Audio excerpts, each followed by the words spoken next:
Good evening दोस्तों, radio उड़ान के इस स्पेशल से प्रोग्राम बुक वर्ड में आप सभी का बहुत बहुत स्वागत है। अब आप सोच रहे होंगे कि यही प्रोग्राम स्पेशल क्यों है। इसके दो कारण हैं। First and foremost reason is me RJ Nisha. Don't you feel I am so special? बोलो बोलो, हूँ ना मैं स्पेशल? देखा, हूँ ना स्पेशल।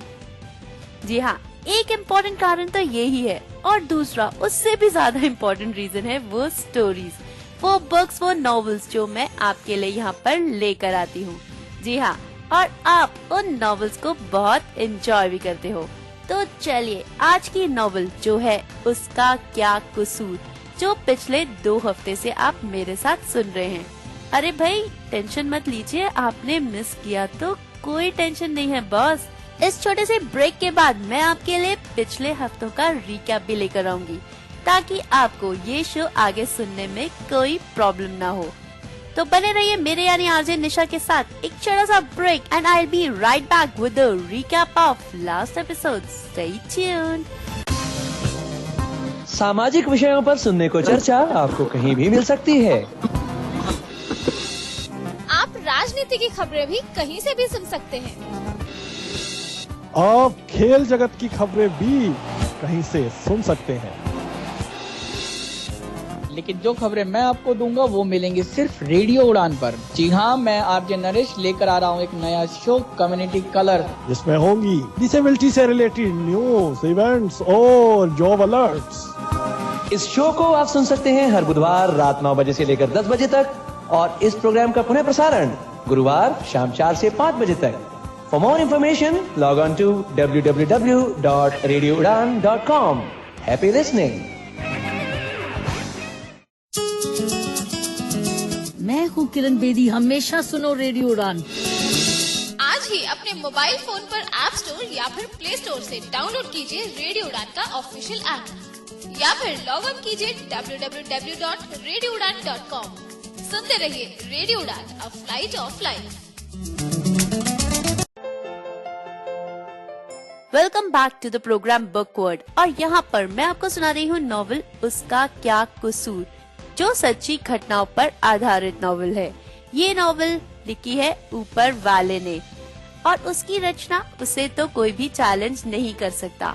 तो चलिए मैं आपको सुना देती हूँ पिछले हफ्ते का रिकैप। ये कहानी है पराग की। पराग जो कि पंजाब के एक गांव में रहता है। उसके घर में उसके अलावा उसके माता पिता और 2 बहनें भी हैं। पर वो जब 8 वर्ष का था तो उसके पिताजी को हार्ट अटैक आया और उनका देहांत हो गया। वो ही अकेले परिवार में कमाने वाले थे, तो परिवार पर दुखों का पहाड़ टूट पड़ा। पर उसकी माता ने एक ब्यूटी पार्लर में काम किया और जैसे तैसे करके वो अपना गुजर बसर कर रहे थे। पर यहाँ पर भी उनकी जीवन की मुसीबतें रुकी नहीं। एक ऑपरेशन में पराग ने अपने आंखों की रोशनी खो दी और अब जो परिवार का अकेला सहारा था पराग, वो नेत्रहीन हो गया और परिवार को लगने लगा कि अब हमारा गुजर बसर कैसे होगा, कैसे चलेगी हमारी जिंदगी। पर पराग ने हिम्मत नहीं हारी और उसने पता किया कि स्पेशल स्कूल्स होते हैं जहाँ नेत्रहीन बालकों को पढ़ाया जाता है। तो पराग ने ऐसे ही एक स्कूल में एडमिशन ले लिया और वहाँ जाके न सिर्फ पढ़ाई बल्कि मस्ती मजा किया, बहुत सारी चीजों में पार्टिसिपेट करना शुरू किया। उसने खेलों में हिस्सा लेना शुरू किया, नाटकों में हिस्सा लेना शुरू किया, शोज ऑर्गेनाइज करना शुरू किया, डिबेट्स करना शुरू किया और वो एक बहुत ही टैलेंटेड लड़का निकल कर आया। इधर उसकी माता ने पेइंग गेस्ट के रूप में एक लड़की को अपने घर पर रखा। जब पराग घर आया, उससे मिला तो पराग को उससे प्यार हो गया। ये लड़की है पीहू, जो कि बहुत ही सुशील, सुंदर और अच्छे घर की है। इन दोनों के बीच में ये रिश्ता चल ही रहा था कि पराग को अपने स्कूल में एक और लड़की मिली, सुमन, जो कि बहुत ही टैलेंटेड थी, बहुत ही सुरीला गाती थी और पराग उसके गानों में, उसकी मधुर आवाज में, भावनाओं में बह गया और उसके साथ रिश्ता बनाने के बारे में सोचने लगा। पर जब उसने सुमन को हाँ कह ही दिया तो उसे एहसास हुआ कि उसने गलती की है। तो अब देखते हैं कि आगे पराग अपनी लाइफ में क्या डिसीजंस लेता है। सुमन को कैसे मना करेगा अब वो, या फिर पीहू को छोड़ेगा। तो चलिए एक छोटा सा ब्रेक और बढ़ाते हैं इस कहानी को आगे। Stay tuned. Welcome back to the programme book word. आप है मेरे यानी आरजे निशा के साथ और ये है आपका फेवरेट रेडियो स्टेशन रेडियो उड़ान फ्लाइट ऑफ लाइफ। जी हाँ, यहाँ पर मैं सुना रही हूँ कहानी उसका क्या कसूर, जिसका रिकैप मैं आपको बता चुकी हूँ। तो चलिए अब इस कहानी को आगे बढ़ाते हैं। पिछले हफ्ते हमने छोड़ा था जब पराग अपने भाई की शादी के लिए अपने घर की ओर चला गया था और इधर सुमन अपने सपनों में खोई हुई थी।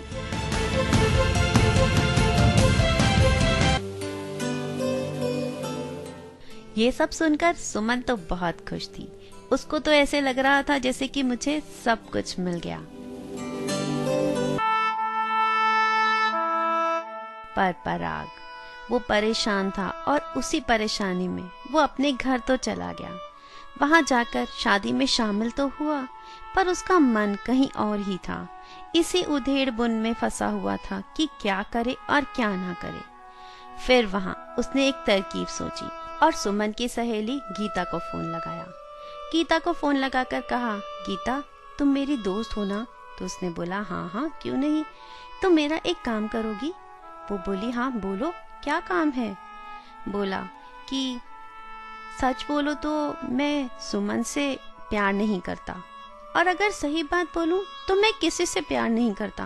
और यार ये प्यार व्यार के चक्कर में पड़ना मुझे बिल्कुल पसंद नहीं। मैं तो एक फ्री बर्ड हूँ और आजाद रहना चाहता हूँ। मुझे सबसे बात करना पसंद है, मस्ती करना पसंद है, मजे करना पसंद है। ये प्यार व्यार मेरे बस का रोग नहीं। तो तुम सुमन को कुछ भी बोल दो, उसे बोल दो कि पराग शराब पीता है, सिगरेट पीता है, जुआ खेलता है, लड़कियों को धोखा देना तो उसका एक शौक है, वो एक अच्छा लड़का नहीं। और सुमन से कहो कि उसको भूल जाए और वो उसके बारे में बिल्कुल भी ना सोचे।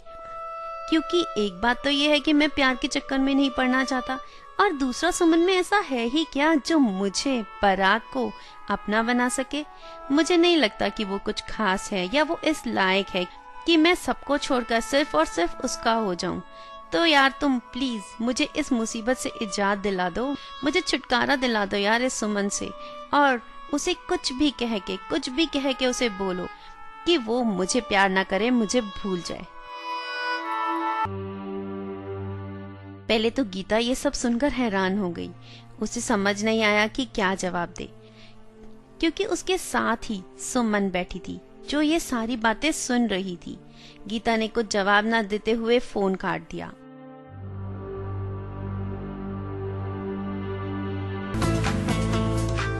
और पराग को लगा कि मेरी मुसीबत तो टल गई, अब मेरे सर से ये बोझ उतर गया।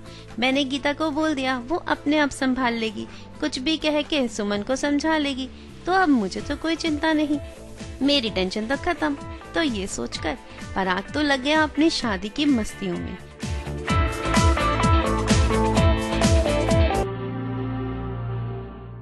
और उधर सुमन जो सब कुछ सुन चुकी थी, वो समझ ही नहीं पा रही थी कि क्या कहे, क्या रिएक्ट करे।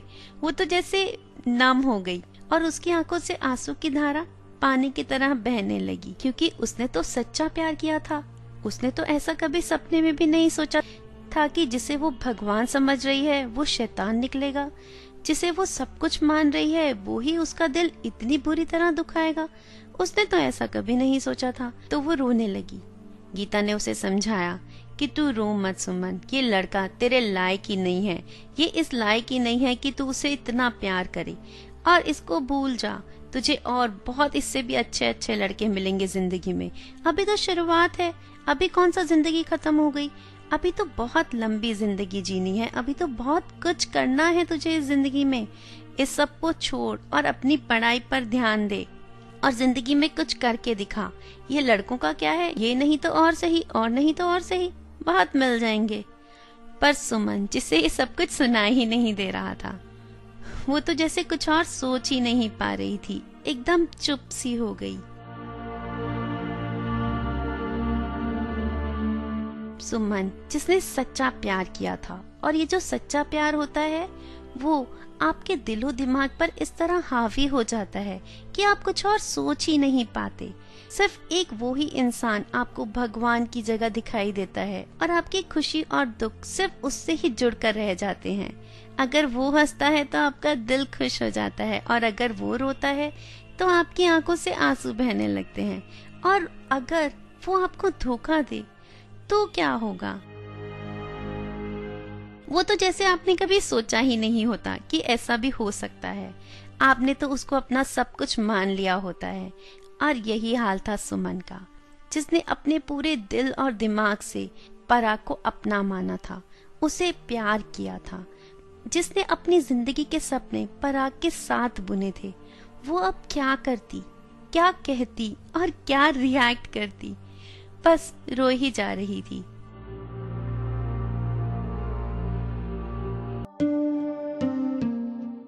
शादी बहुत अच्छी गई, बहुत मस्ती और मजा किया उसमें पराग ने। कभी कभी बीच में पीहू से भी बात की, पर कहीं ना कहीं मन में सुमन की चिंता तो थी ही। सोचता तो था ही कि सुमन क्या रिएक्ट करेगी गीता की बातें सुनने के बाद, वो क्या कहेगी क्या नहीं कहेगी। ये बातें दिमाग में थोड़ी बहुत चलती थी। तो अब शादी खत्म होने के बाद पराग स्कूल पहुंचा। स्कूल जाते ही फटाफट सबसे पहले सुमन से मिलने गया।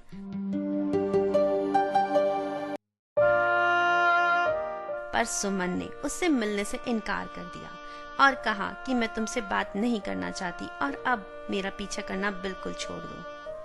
पर पराग को ये भी बात सही नहीं लगी। उसे लगा कि नहीं, एक बार मैं बात करके उससे अपनी सारी बातें क्लियर तो कर लूं, एक बार उसके मन में क्या है जान तो लूं।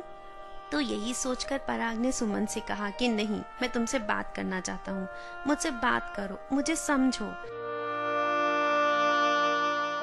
पराग ने कहा कि ये सोचो कि अगर मैं चाहता तो तुम्हारे साथ कुछ भी कर सकता था। तुम इस तरह मेरे प्यार में पागल थी कि तुम किसी भी चीज के लिए मुझे कभी मना नहीं करती। मैं चाहता तो तुम्हें यूज कर सकता था और उसके बाद मना कर सकता था, पर मैंने ऐसा कुछ नहीं किया। मैं तुम्हारी भावनाओं की कदर करता हूँ, मैं तुम्हारे प्यार की इज्जत करता हूँ, पर मेरी कुछ मजबूरियाँ हैं जिनकी वजह से मैं तुम्हें वापस वो प्यार नहीं दे सकता। मैं चाहता हूँ कि तुम ये सब कुछ समझो। हम दोस्त तो अभी भी रह ही सकते हैं ना। मैं प्यार नहीं कर सकता, मैं नहीं करता तुम्हें प्यार, और इसमें मेरी कोई गलती नहीं है। मैं तुम्हारा दिल दुखाना नहीं चाहता था। कहते हैं ना कि जो भी होता है भगवान की मर्जी है, तो इसे भी भगवान की मर्जी मान लो। शायद इसमें भगवान ने कुछ अच्छा सोचा होगा जो हम दोनों मिले, तो हम हमेशा के लिए दोस्त तो रह ही सकते हैं। सुमन ने कहा नहीं, मैं तुम्हारे साथ दोस्ती भी नहीं रखना चाहती। और ये कहते हुए उसकी आंखों से आंसू बहे ही जा रहे थे। उसने कहा अब तुम्हारा और मेरा कोई रिश्ता नहीं, और आज के बाद मैं तुमसे कभी बात नहीं करूंगी। ये सब पराग को बिल्कुल अच्छा ना लगा। उसको कहीं ना कहीं दिल में दर्द होने लगा, दुख होने लगा कि सुमन आखिर ऐसे क्यों कह रही है, क्यों नहीं समझ रही वो उसकी मजबूरियां, वो मजबूरियां जो उसने एक्चुअली में किसी को बताई ही नहीं थी। तो कोई क्या समझता? किसी को ये तो समझ में आ ही नहीं रहा था कि आखिर पराग ने सुमन को धोखा दिया तो क्यों दिया। पराग ने ये बात तो किसी को भी नहीं बताई। तो अब ना सिर्फ सुमन बल्कि सुमन की सारी सहेलियों ने पराग से बात करना बंद कर दिया, और सब पराग को उसी नजर से देखने लगी कि ये वो लड़का है जिसने हमारी सहेली को दुख दिया है, जिसने उसका दिल तोड़ा है। कोई कहता कि पराग ने सुमन को इसलिए छोड़ दिया क्योंकि वो घर से गरीब है, तो कोई ये कहता कि इसलिए क्योंकि सुमन सुंदर नहीं। पर कारण तो किसी को नहीं पता था। कोई नहीं जानता था कि असल में कारण क्या है। अब इधर पीहू भी पराग को रोज फोन करती, दिन भर की बातें तो होती, हालचाल तो पूछते दोनों एक दूसरे का, पर वो प्यार भरी बातें वो कहीं ना कहीं मिस होने लगी। पराग का जैसे मन ही ना करता उसके साथ वो प्यार भरी बातें करने का, तो वो कुछ ना कुछ बहाना बनाकर फोन रख देता। पीहू को ये बात समझ नहीं आ रही थी कि आखिर पराग को हुआ क्या है। पर पराग को तो पता था उसके दिमाग और दिल पर सुमन ने जैसे कुछ कब्जा कर लिया था। हर समय ये सोचता रहता था कि ये क्या हुआ, क्यों सुमन दुखी है, क्यों उदास है, कहीं वो कुछ कर ना बैठे। ये चिंता उसे सताती रहती, क्योंकि प्यार का दिल दिमाग पर क्या असर होता है इससे वो बेखबर तो नहीं था। ये कहानी तो बहुत ही संजीदा मोड़ ले चुकी है। किसी को ये कह देना कि मैं तुझे छोड़कर इतना बड़ा गुनाह नहीं कर रहा जितना मैं कर सकता था, ये कोई भी सफाई नहीं है। इससे हम अपने गुनाहों को छुपा नहीं सकते। खैर, पराग अपने आप को जस्टिफाई करने की ये एक कोशिश कर रहा था, ये कहकर कि मैं जो कर सकता था उतना बुरा मैंने नहीं किया। इससे ऐसा तो नहीं कि सुमन बोले ओह वाह थैंक यू, तुमने मेरे साथ इतना बुरा नहीं किया जितना तुम कर सकते थे, क्या एहसान है। खैर, जो भी हो रहा है उसके लिए कौन जिम्मेवार है वो तो भगवान ही जानता है। अब आगे ये कहानी क्या मोड़ लाएगी वो देखने वाली बात है। पराग ने सुमन को उसके सुंदर ना होने की वजह से या उसकी गरीबी की वजह से नहीं छोड़ा। उसने छोड़ा इसलिए क्योंकि वो पहले ही पीहू के प्यार में था, उसके साथ जीने मरने की कस्में खा चुका था। तो अब जब धोखा देने की बात है तो पीहू को धोखा देना उसने ठीक नहीं समझा, क्योंकि वो पीहू से बहुत प्यार करता था और चाहता तो वो सुमन को भी था, बट उतना नहीं शायद। तभी उसने ये डिसीजन लिया। तो चलिए आप सुन लेते हैं ये गाना और उसके बाद बढ़ाएंगे इस कहानी को आगे। बने रहिए रेडियो उड़ान ऑफ फ्लाइट ऑफ लाइफ के साथ। Stay tuned. Welcome back to the programme book word. आप है मेरे यानी आरजे निशा के साथ और यहाँ पर चल रही है कहानी उसका क्या कसूर, जिसने एक बहुत ही संजीदा मोड़ ले लिया है। पराग जो चाहता था पहले से पीहू को, वो सुमन के प्यार में पड़ गया था और अब आखिरकार जब फैसला करने का समय आया तो उसने पीहू को चुना। पर इस सब से सुमन बहुत उदास थी। उदास क्या, वो तो दुखों के समंदर में ही खो गई थी। खाने पीने की कोई सुध नहीं, बस पत्थर जैसी हो गई थी। तो चलिए देखते हैं कि अब इस कहानी में आगे क्या हो रहा है।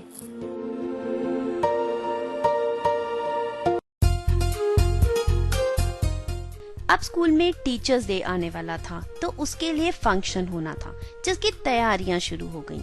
ये तैयारियां 15 दिन पहले ही शुरू हो जाती थी और इस बार पराग को इस फंक्शन का डायरेक्टर बनाया गया था। इन तैयारियों के दौरान सारे बच्चे इतना मस्ती करते थे जिसका कोई हिसाब ही नहीं। जी हाँ, एक ऑडिटोरियम दे दिया जाता था उनको। उस ऑडिटोरियम में सिर्फ वो ही बच्चे अलाउड होते थे जो फंक्शन में पार्ट ले रहे थे और वो सारे बच्चे उस ऑडिटोरियम में 15 दिन तक फुल टू मस्ती करते थे। और पराग ने पार्ट लिया था प्ले में। वो डायरेक्टर था, एंकरिंग करनी थी और प्ले में पार्ट भी लिया था।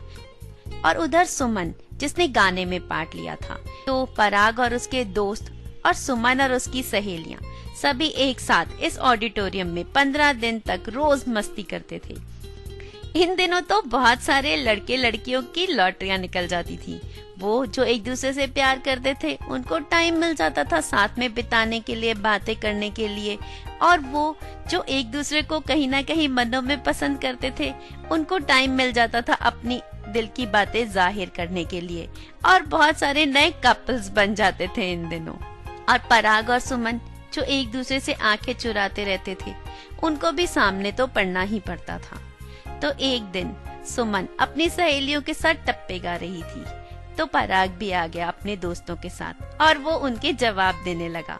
और इस सिलसिले में सबने बहुत मजा किया। उधर सुमन और उसकी सहेलियां टप्पे गाती रही और पराग और उसके दोस्त उनका जवाब बना बना के सोच सोच के उनको जवाब देते रहे। और आखिर पराग के सामने कौन जीत पाता, तो हार लड़कियों की ही हुई। ये दिन एक ऐसे दिन थे जिनको हम बाद में भी याद कर करके हंस सकते हैं, मुस्कुरा सकते हैं और बहुत मिस करते हैं। ये जो समय होता है स्कूल की मस्तियों का, दोस्तों के साथ बिताया हुआ समय, ये हम हमेशा याद रखते हैं, हमेशा मिस करते हैं इस समय को। तो वैसे ही इस समय पर उन लोगों ने खूब मस्ती और मजा किया।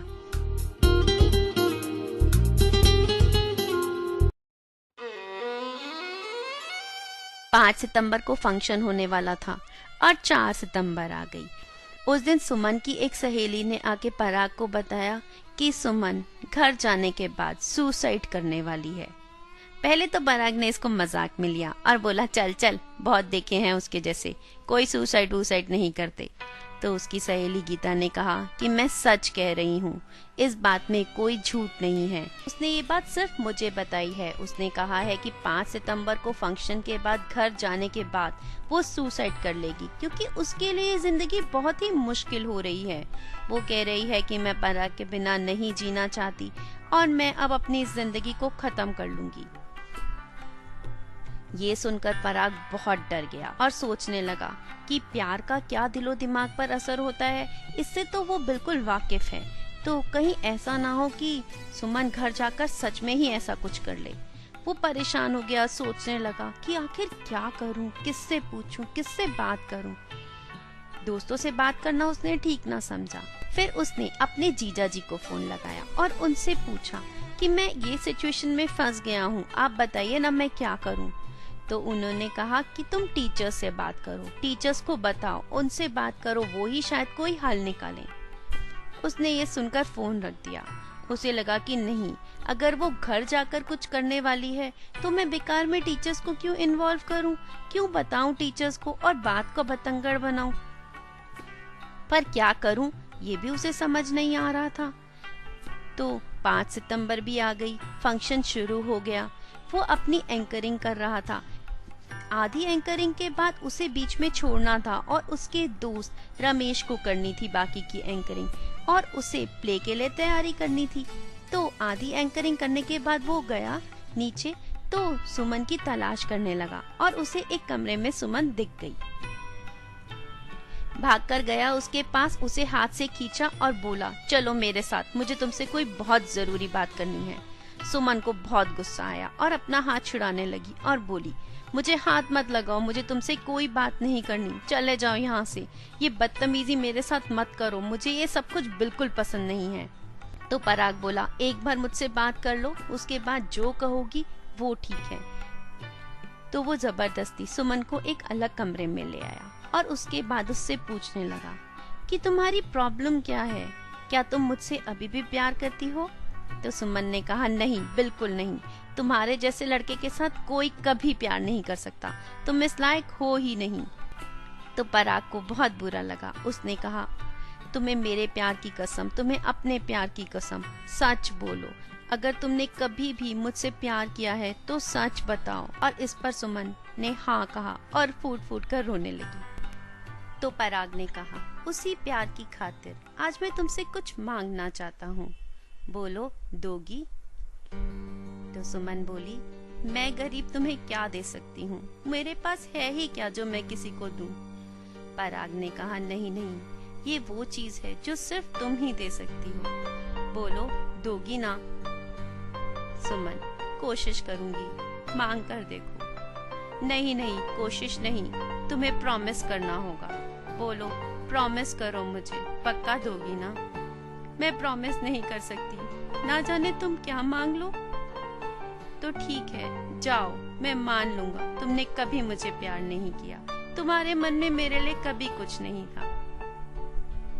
पर ये सच नहीं, मैंने हमेशा तुम्हें प्यार किया है और आगे भी करूंगी। तो फिर उसी प्यार की खातिर हाँ बोल दो। ठीक है मांगो, जो मांगना है मांग लो, दे दूंगी मैं तुम्हें। तो ठीक है, मुझे ये वादा करो कि तुम सुसाइड नहीं करोगी, आत्महत्या नहीं करोगी, अपनी जिंदगी के साथ कुछ भी बुरा नहीं करोगी। ये क्या मांग लिया तुमने, मैं क्या करूंगी जीकर, मेरी जिंदगी में जीने के लिए बचा ही क्या है। बोलो, ये मैं चाह कर भी तुम्हें नहीं दे सकती, मत करो मेरे साथ ऐसा। ये तो तुम्हें देना ही होगा, तुमने वादा किया है, वादा करो नहीं करोगी तुम कुछ ऐसा। ठीक है मैं वादा करती हूँ, पर मैं क्या करूँगी इस जिंदगी का मुझे नहीं पता।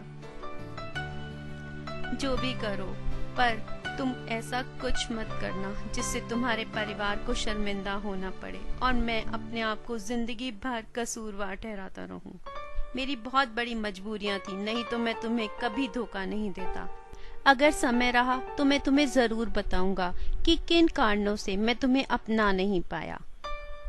तो सुमन ने कहा, ठीक है, मैं उन कारणों को जानने के लिए इंतजार करूंगी। और ये कहकर वो दोनों अपने अपने रास्ते चले गए। अब पराग के सर से ये बोझ उतर गया था और उसे काफी हल्का महसूस हुआ। उसने जाकर प्ले किया और बहुत अच्छे से वो दिल से अपनी एक्टिंग कर पाया और वो प्ले और पूरा का पूरा प्रोग्राम बहुत ही सक्सेसफुल हुआ। सबको बहुत क्रेडिट मिला, टीचर्स ने सब कुछ बहुत अप्रिशिएट किया और उसके बाद छुट्टियां पड़ गईं और सब अपने अपने घर चले गए। अब पराग के दिमाग से सुमन की चिंता तो हट गई, पर एक चिंता थी जो अभी भी उसके दिमाग पे घर कर गई थी और वो थी सुमन के वो आखिरी शब्द। सुमन ने ये तो बोल दिया था कि मैं सुसाइड नहीं करूंगी, पर उसके साथ साथ उसने एक बात और कही थी जो पराग के दिमाग में गूंजती रहती थी, और वो शब्द ये थे कि ठीक है, तुमने जो भी किया मेरे साथ, मैं वो सब सह लूंगी, पर याद रखना, जितना दुख तुमने मुझे दिया है, जितना प्यार में तुमने मुझे तड़पाया है, एक दिन तुम भी वैसे ही तड़पोगे, वही दुख से तुम भी गुजरोगे, याद रखना मेरे ये शब्द। और ये सुमन की दर्द भरी आवाज पराग के दिमाग में गूंजती रहती थी। वो सोचता कि क्या इस कलयुग में श्राप जैसी कोई चीज होती है? क्या ऐसा होता है कि किसी का श्राप आपको लग जाए?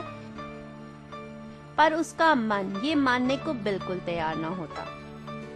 उसने सोचा कि नहीं नहीं, ऐसा कुछ नहीं होगा। जो सुमन ने बोला वो खत्म हो गया वहीं पर, और अब सुमन के ये शब्द मेरी जिंदगी पर, मेरे और पीहू के प्यार पर कोई असर नहीं डाल सकते।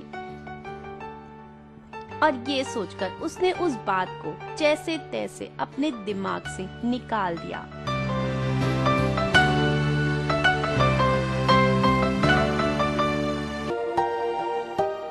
पराग ने तो इन अपशब्दों को भुलाकर अपनी जिंदगी को आगे बढ़ाने का सोच लिया, और अगर मेरी माने ना तो मैं भी इन चीजों में बिल्कुल विश्वास नहीं करती।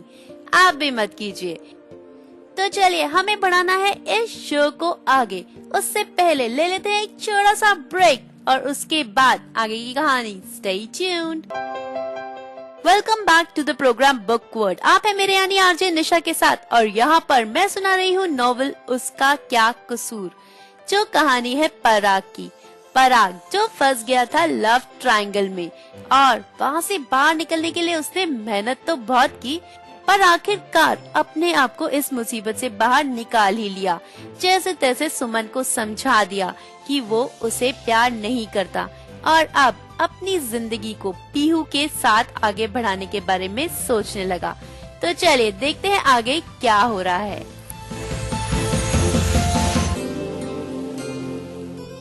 अब जिंदगी पहले जैसे चलने लगी। वो स्कूल जाता, पढ़ाई करता, बस एक ही फर्क था कि अब पराग और सुमन ना क्लास में बात करते, ना कोई मस्ती करते, ना मजाक करते। तो क्लास में एक सन्नाटा सा रहता था, क्योंकि वो ही दोनों थे जो क्लास में हलचल मचा कर रखते थे। अब सब क्लास में जाते, शांति से पढ़ाई करते और वापस आ जाते।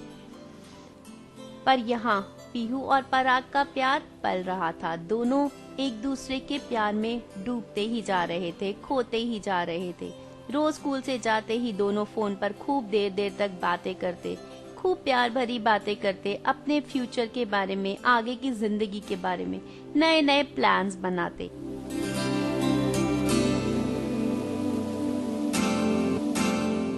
इन दिनों पीहू ने एमए खत्म करने के बाद एक प्राइवेट स्कूल में नौकरी ज्वाइन कर ली थी, और पराग बहुत खुश था। जब करवा चौथ का व्रत आता तो पराग और पीहू एक दूसरे के लिए व्रत रखते, और चांद देखने के बाद एक दूसरे से बात करके ही व्रत तोड़ते थे। इस बार जब करवा चौथ का व्रत आ रहा था तो पीहू ने पराग से कहा कि मेरे घर आओ, हम दोनों एक साथ व्रत रखेंगे इस बार।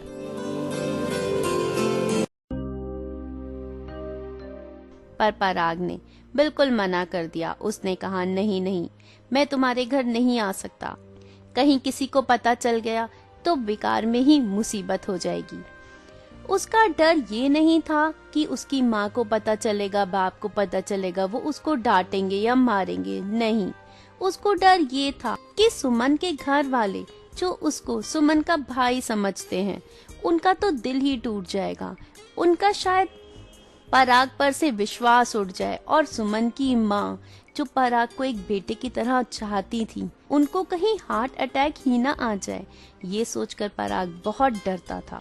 और फिर उसके पिताजी पहले पीहू को मारेंगे और फिर पराग को।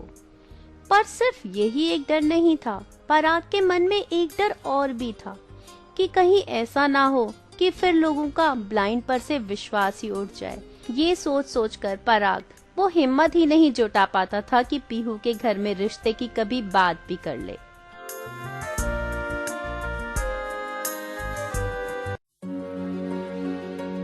और अब वैलेंटाइंस डे आने वाला था, जिसको कि प्यार का प्रतीक कहा जाता है। पीहू और पराग दोनों बहुत खुश थे, बहुत एक्साइटेड थे इस दिन के लिए।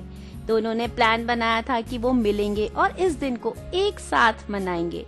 पर पराग को स्कूल से छुट्टी नहीं मिली। उसने बहुत कोशिश की, बहुत मनाने की कोशिश की प्रिंसिपल को, बट उन्होंने छुट्टी नहीं दी।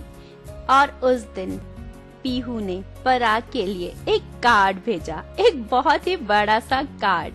और जब वो कार्ड स्कूल में आया तो सबसे पहले कहाँ पहुंचा? डायरेक्टर साहिबा के रूम में। पराग को वहाँ पर बुलाया गया और डायरेक्टर साहिबा, जो कि साउथ इंडिया से बिलोंग करती थी, उन्होंने पराग से पूछा, ये कार्ड कहाँ से आती? कौन भेजती तुमको ये कार्ड? तो पराग कुछ ना बोला, शर्माने लगा मन ही मन और चुपचाप खड़ा रहा। वो भी थोड़ा हंसी और वो कार्ड पराग को दे दिया। और इस तरह पूरे स्कूल में ये बात फैलने लगी। धीरे धीरे सबको पता चला कि पराग के लिए कहीं से वैलेंटाइंस डे का कार्ड आया है।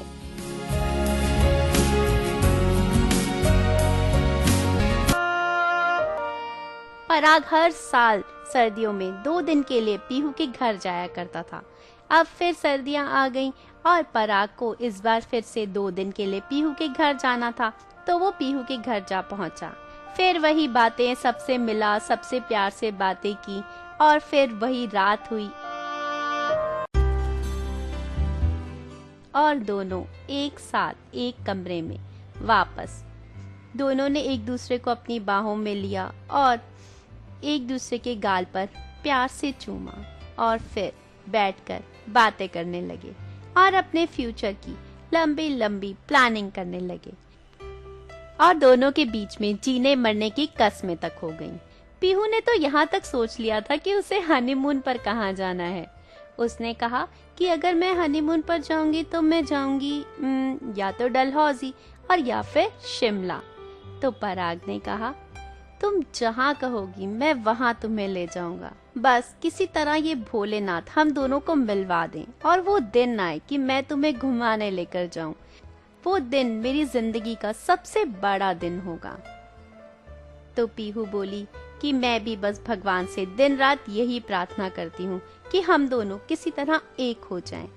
फिर दोनों आगे बातें करने लगे। पीहू पराग से कभी पूछती कि तुम बताओ मैं कौन से कलर का सूट पहनूं? तो पराग कहता पर्पल कलर का, मुझे पर्पल कलर बहुत पसंद है। तो पीहू बोली ठीक है, मैं कल ही पर्पल कलर का सूट लेके आऊंगी और मैं वो ही पहनूंगी तुम्हारे सामने। इसी तरह दोनों प्यार भरी बातें करते रहे।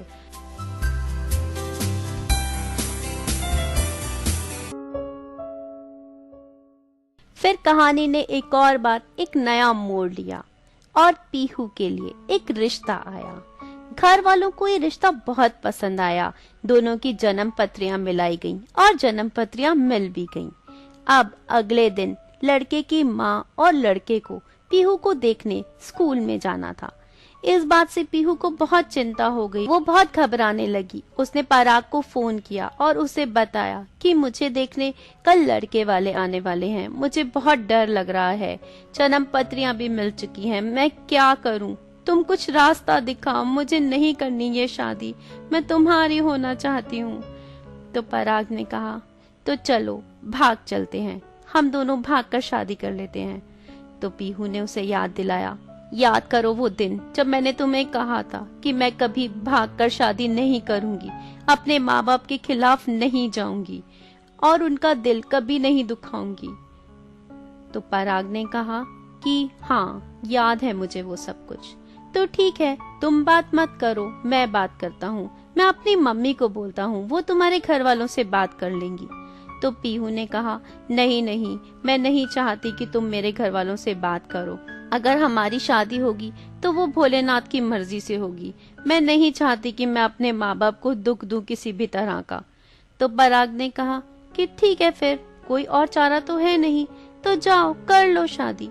ये सुनकर पीहू और भी फूट फूट कर रोने लगी और बोली, नहीं, कुछ चमत्कार करवाओ, कुछ करो, अपने भोलेनाथ को कहो कि वो ये शादी किसी तरह रुकवा दे। तो पराग ने कहा कि चलो ठीक है, एक काम करते हैं, तुम कल भोलेनाथ के मंदिर में जाना और 1 गिलास चावल या फिर चीनी चढ़ा के आना और उनसे मन्नत मांग के आना। तो पीहू ने कहा ठीक है, मैं ये ही करूंगी। और अगले दिन वो भोलेनाथ के मंदिर में गई और मन्नत मांग के आई। फिर स्कूल गई और वहां पर उसे देखने लड़के की माँ और लड़का आए। स्टाफ रूम में पीहू को बुलाया गया और सब टीचर्स ने पीहू की बहुत तारीफ की, बताया कि ये एक बहुत ही अच्छी, इंटेलिजेंट और समझदार लड़की है। और पीहू को ये सुनकर बहुत ही गुस्सा आ रहा था। उसे लग रहा था कि ये सब कुछ ऐसा कह दें या कुछ ऐसा हो जाए कि ये लोग मुझे नापसंद कर लें, परंतु ऐसा कुछ ना हुआ। लड़के की माँ ने तो उसको देखते ही कहा कि मुझे तुम बहुत पसंद हो, और लड़का भी कुछ खुश ही दिखाई दे रहा था। पीहू को ये सब देखकर बहुत ही चिंता होने लगी कि कहीं ये लोग हाँ ना कह दें।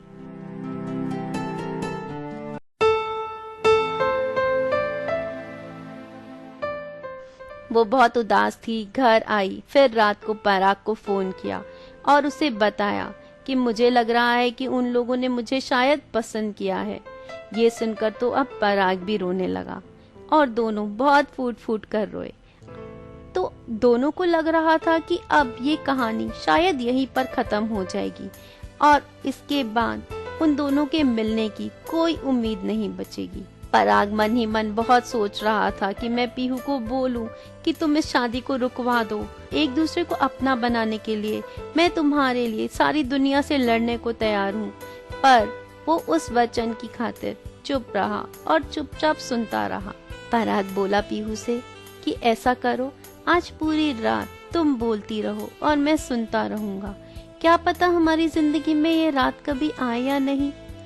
और ये सुनकर पीहू और फूट फूट कर रोने लगी। बोली, ऐसा मत कहो, जरूर कुछ ना कुछ चमत्कार होगा और वो लोग ना कह देंगे। हम इस तरह अलग नहीं हो सकते, हमारे भोलेनाथ हमें इस तरह जुदा नहीं कर सकते। बोलो, नहीं होगा ना ऐसा कुछ, बोलो वो लोग मना कर देंगे ना। तो पराग बोला, हाँ हाँ, मुझे भी पूरा विश्वास है अपने भोलेनाथ पर और वो जरूर मना करेंगे।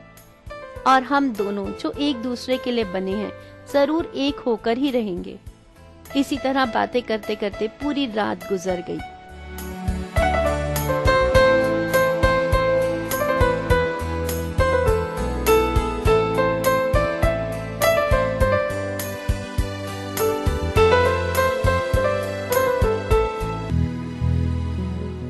सुबह हुई और पीहू के घर में फोन की घंटी बजी। पीहू की मम्मी ने जाकर फोन उठाया तो उस लड़के के रिश्तेदारों का फोन था और उन्होंने मना कर दिया। और ये सुनकर पीहू ने तो चैन की सांस ली, उसकी जान में जान आ गई। वो इतनी खुश थी कि उसकी माँ को और घर वालों को समझ ही ना आया कि ये दुखी क्यों नहीं है। वो तो चाहते नहीं थे कि ये दुखी हो, अपसेट हो। इस बात के लिए वो तो नॉर्मल बिहेव कर रहे थे, पर ये देखकर कि पीहू भी खुश है, उनको थोड़ा अजीब लगा। पर खैर, वो खुश थे कि पीहू इस बात से दुखी नहीं है। भागकर कमरे में गई और फटाफट पराग को फोन लगाया और फिर थोड़ी एक्टिंग करने लगी। रोते हुए बोली, लड़के वालों ने हाँ कह दिया है। पराग बोला, क्या? बोली, हाँ, और हमारी कहानी यहीं पर खत्म नहीं हुई। तो पराग ने तो अपना दिल ही थाम लिया। बोला, क्या कह रही हो? बोली, हाँ, लड़के वालों ने मना कर दिया और अब हम दोनों अलग नहीं हो रहे, हम एक साथ ही हैं। ये सुनकर पराग भी बहुत खुश हुआ और दोनों खुशी से प्यार भरी बातें करने लगे।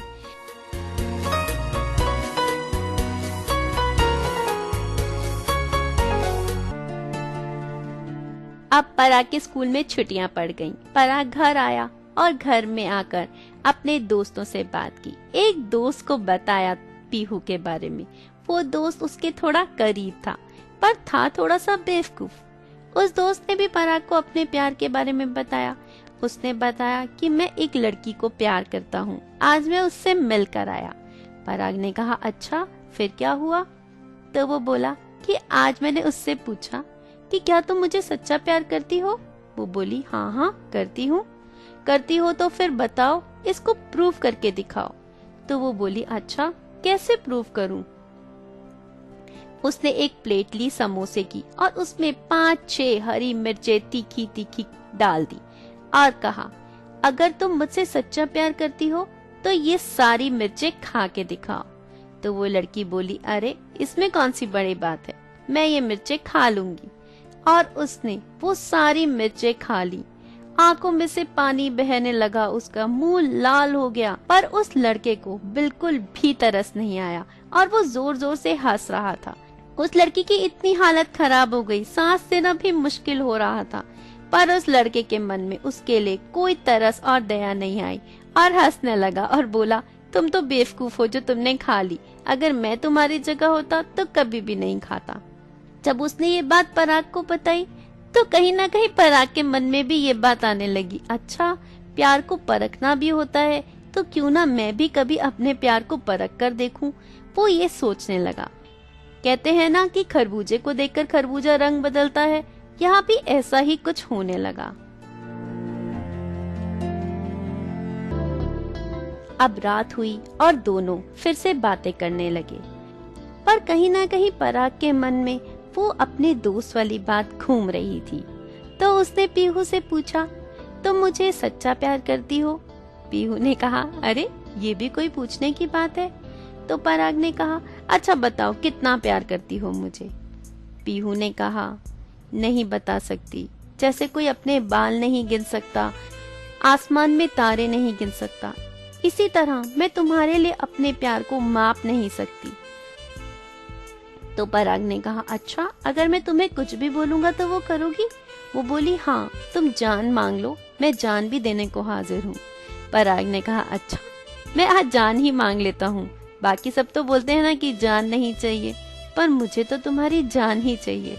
तो पीहू ने कहा, एक बार मांग कर तो देखो, तुम्हें निराश नहीं करूंगी। तो पराग ने कहा, अच्छा ठीक है, चलो एक काम करो। तो पीहू बोली, हाँ हाँ बोलो। सर्दी के दिन थे, जनवरी का महीना चल रहा था और रात के 11:30 बज चुके थे। तो पराग बोला, क्या तुम मेरे लिए इस समय ठंडे पानी में नहा सकती हो? पीहू ने कुछ नहीं कहा, चुपचाप अपना फोन लिया और बाथरूम में जा पहुंची। फोन को ऊपर रखा और नलका चलाया। जैसे ही पानी की आवाज सुनी, पराग चिल्लाने लगा, अरे नहीं नहीं, मैं तो मजाक कर रहा था, क्या कर रही हो, मत करो ऐसा, तुम बीमार हो जाओगी। पर पीहू को कहाँ कुछ सुनाई दे रहा था। उसने ठंडा पानी लिया और उस ठंडे ठंडे पानी में वो नहा ली और नहाते ही उसका पूरा शरीर कांपने लगा, उसे बुखार चढ़ गया। फिर वो वापस कमरे में आई, उसने पराग से कहा, लो मैं नहा ली। और ये सुनकर पराग फूट फूट कर रोने लगा। उसने कहा, मैंने बहुत गलती की, मैं अपने दोस्त की बातों में आ गया और मैं तुम्हारा इम्तिहान लेने लगा। मैं आज के बाद ऐसा कभी नहीं करूँगा, मुझे माफ कर दो। पीहू ने कहा, नहीं नहीं, मैं तुम्हारे लिए कुछ भी कर सकती हूँ, ये तो एक बहुत ही छोटी सी चीज है, इसके लिए क्यों परेशान होते हो?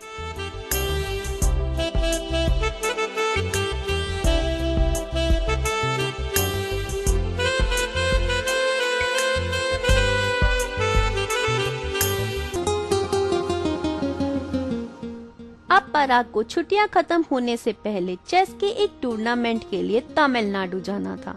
जब उसने ये बात पीहू को बताई तो पहले तो पीहू थोड़ी उदास हो गई, क्योंकि वहाँ जाकर बात करने की संभावना भी कुछ कम ही थी और वो उससे बहुत दूर हो जाता। तो पराग ने कहा, अगर तुम मना करोगी तो मैं नहीं जाऊंगा। तो पीहू ने कहा, नहीं नहीं, मैं तुम्हारी किसी भी रास्ते की रुकावट नहीं बनना चाहती, तुम जाओ और इस कंपटीशन में जरूर पार्ट लो।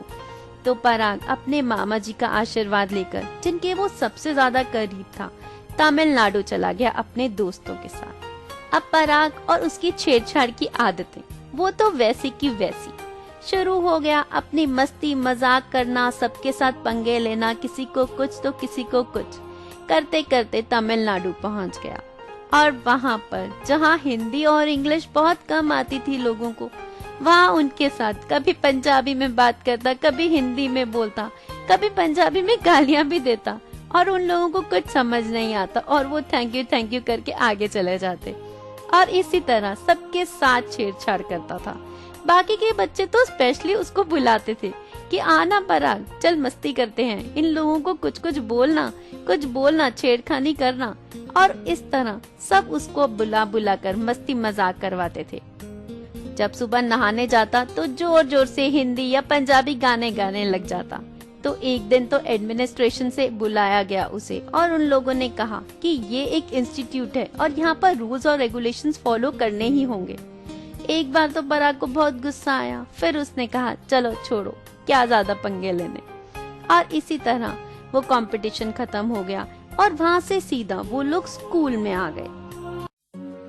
अब इतने दिन हो गए थे, पीहू से ना ढंग से बात हुई थी ना कुछ, तो वो उसे बहुत मिस कर रहा था। तो जाकर स्कूल में बीमारी का बहाना लगाया, प्रिंसिपल को कहा कि मुझे छुट्टी चाहिए, मुझे बिल्कुल ठीक नहीं लग रहा। तो प्रिंसिपल ने उसे छुट्टी दे दी। अब पीहू से बात करके वो वहाँ से निकला। दोनों ने बस स्टैंड पर मिलने का प्लान बनाया। जब वो उसकी शहर पहुंचा तो पीहू बस स्टैंड पर आ गई और इस बार पीहू ने आते ही पराग से हाथ मिलाया, क्योंकि पराग हमेशा उसे छेड़ता था कि शायद तुम्हें मेरे साथ चलने में शर्म आती है, इसीलिए तुम कभी मेरा हाथ नहीं थामती। तो पीहू ने शर्माते हुए पराग का हाथ थाम लिया और कहा, चलो आओ यहाँ बैठकर बातें करते हैं। और वो उसके लिए कुछ बनाकर भी लाई थी घर से। पराग ने कहा, नहीं नहीं, चलो किसी रेस्टोरेंट में चलते हैं और वहाँ बातें करेंगे। तो पीहू ने कहा, नहीं नहीं, अगर कोई देख लेगा तो पराग ने कहा, अच्छा चलो कोई मूवी देखने चलते हैं। तो पीहू बोली, नहीं नहीं, मुझे बहुत डर लगता है, हम यहीं बैठकर बातें करेंगे, देखो ना यहाँ भी सब लोग हमें ही घूरते रहते हैं, मुझे बिल्कुल अच्छा नहीं लगता। और वो नजरें झुकाकर वहीं पर बैठी रही और पराग के साथ बातें करती रही। दोनों ने काफी देर समय बिताया, बातें की और उसके बाद पराग अपने घर चला गया और वो अपने, और दोनों का प्यार यूं ही आगे बढ़ता चला गया। घर पर आने के बाद पराग एक दिन अपने दोस्त करण के साथ बैठा था। तो करण ने पूछा, और भाई शादी वादी कब कर रहा है? तो पराग ने कहा, ये तो भगवान ही जाने, मैं कैसे बता सकता हूँ। तो करण ने कहा, कोई प्यार व्यार कुछ तो होगा। नहीं नहीं, ऐसा कुछ नहीं। पर करण ने कहा कि मुझे किसी से प्यार हो गया है और आओ तुम्हें अपने प्यार के बारे में सारी बातें बताता हूँ। और ये कहकर करण उसे अपने प्यार की कहानी सुनाने लगा। तब पराग को लगा कि आखिर कब तक मैं सबसे छुपाता फिरूंगा, मुझे भी किसी को बता देना चाहिए। और ये सोचकर पराग ने करण को अपने प्यार की सारी कहानी सुना दी और करण से कहा कि तुम भगवान से दुआ करो कि मेरा ये प्यार सफल हो जाए और मेरी शादी पीहू के साथ हो जाए। तो करण हंसने लगा और बोला, तेरी कहानी सुनकर तो मुझे कुछ समझ नहीं आ रहा, सब कुछ बहुत ही अलग है, क्योंकि मैं भगवान से मांगूं भी तो आखिर क्या और कैसे? इतनी सारी परेशानियां दिख रही हैं मुझे तेरी इस शादी में। एक तो तुम दोनों की उम्र में इतना फर्क, ऊपर से पढ़ाई में, और फिर वो साइटेड और टू ब्लाइंड। उसके अलावा भाभी की ये शर्तें। मुझे तो लगता है कि भगवान भी तब तक कुछ नहीं कर सकते जब तक हम खुद कुछ ना करना चाहें, और भाभी तो कुछ करना चाहती दिख नहीं रही मुझे। भगवान आपको रोटी तो दे सकते हैं, पर खानी तो आपको खुद ही पड़ती है। अगर आपकी प्लेट में रोटी रखी है तो आपको टुकड़ा तोड़कर खानी तो अपने हाथ से ही पड़ेगी। क्या भगवान आकर आपको वो रोटी खिला देंगे? नहीं ना, इसी तरह अगर तुम दोनों अपने प्यार के लिए खुद कुछ नहीं करोगे तो भगवान भी कुछ नहीं कर पाएंगे। भगवान भी उन्हीं की मदद करते हैं जो खुद कुछ करना चाहते हैं। तो मेरे दोस्त, इस बारे में सोच और कुछ कर। भाभी को समझा, तुम दोनों जब तक मेहनत नहीं करोगे इस रिश्ते का सफल होना बहुत मुश्किल है। ये सोचकर पराग को थोड़ा बुरा लगा। उसने कहा, फिर भी तुम मेरे लिए भगवान से प्रार्थना जरूर करना। करण ने कहा, हाँ जरूर, मैं भगवान से तेरे लिए प्रार्थना करूंगा कि वो कुछ चमत्कार दिखाएं और तुम दोनों एक हो जाओ।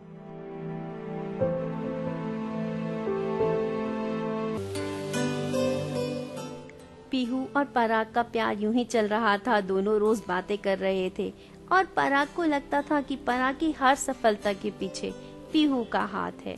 उसका लेडी लक काम कर रहा है कि हर आदमी की सफलता के पीछे एक औरत का हाथ होता है।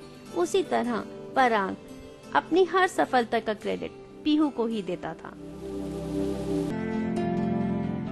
इधर पंजाब बोर्ड में कुछ नौकरियां निकली और ये नौकरियां कोटे की थीं। तो पराग बहुत खुश हुआ और उसने ये नौकरियां भर दी। पर एक डर था उसे, क्योंकि उसके दोस्त थे जो कोई बीए, कोई बीएड, कोई एमए, कोई एमबीए। उन सब के सामने क्या पराग को नौकरी मिल पाएगी? इसके लिए पराग कोशिश तो बहुत कर रहा था, क्योंकि उसे और उसके परिवार को इस नौकरी की सख्त जरूरत थी। अगर ये नौकरी मिलती तो वो अपने छोटी बहन की पढ़ाई और घर का खर्चा उठा पाता। तो इसके लिए उसने काफी कोशिशें की। कोई दूर के एमएलए को बोला, एक रिश्तेदार को बोला जिनकी कोई जान पहचान थी किसी के साथ। पर पता नहीं, लोग हाँ तो बोल देते हैं पर कुछ करेंगे या नहीं ये कोई नहीं जानता, क्योंकि आज के टाइम में पैसा ही सबसे बड़ी चीज है। अगर आप पैसा दो तो फटाफट काम हो जाता है। पर पराग, जिसके पास इतना पैसा नहीं था कि वो रिश्वत दे सके, उसने अपनी किस्मत पर इसको छोड़ दिया। जब पीहू को बताया तो वो बहुत खुश हुई और उसने उसी समय भगवान से प्रार्थना की। उसने कहा, हे भोलेनाथ, हम दोनों एक हों या ना हों, पर पराग को ये नौकरी दिला देना, क्योंकि उसे मुझसे ज्यादा इस नौकरी की जरूरत है। और शायद उस समय पीहू की जबान पर सरस्वती बैठी थी और भोलेनाथ ने उसकी बात सुन ली और पराग को इस नौकरी के लिए बुला लिया गया।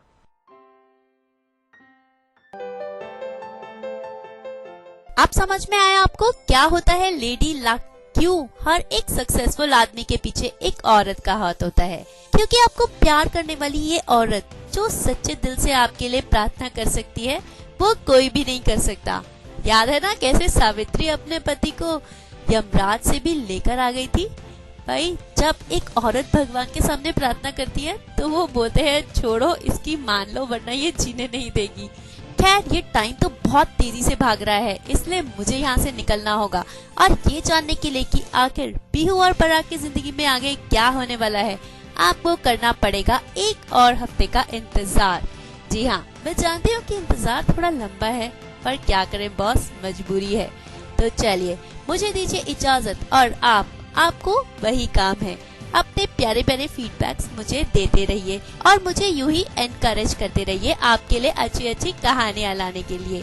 तो चलिए, अब मुझे दीजिए इजाजत। Till then, stay happy, stay fit, keep loving, keep laughing and keep listening to radio Udaan, a flight of life. Bye bye.